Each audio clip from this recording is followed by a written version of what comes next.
Magandang araw sa inyong lahat habang papalapit ang college entrance exam.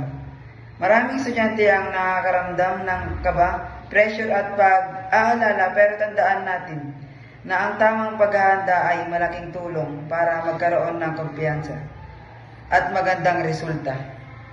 Una, alamin ang converse ng exam. Mahalaga na alam mo kung anong mga asignatura ang lalabas tulad ng Math, English, Science at Reading Comprehension.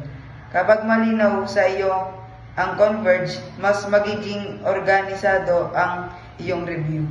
Ikalawa, gumawa ng study plan. Huwag mag-cram. Hatiin ang oras ng pagre-review bawat araw at mag-focus sa isang subject sa isang session. Mas epektibo ang paunti-unti pero tuloy-tuloy na pag-aaral kaysa biglaan at pagod.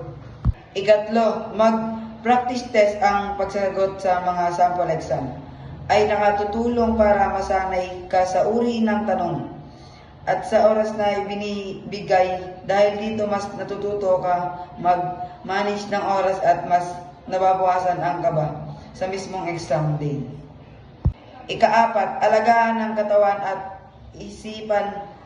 Matulog ng sapat, kumain ng tamang oras, at magpahinga kapag kailangan. Tandaan, hindi gagana ng maayos ang utak kung ikaw ay puyat at pagod.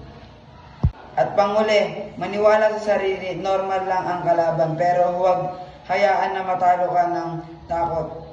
Lahat ng oras at pagsisikap na inalaan mo sa pagre-review ay may halaga. Sa kabuuan, ang paghahanda para sa college entrance exam ay nangangailangan ng disiplina, tiyaga at tiwala sa sarili.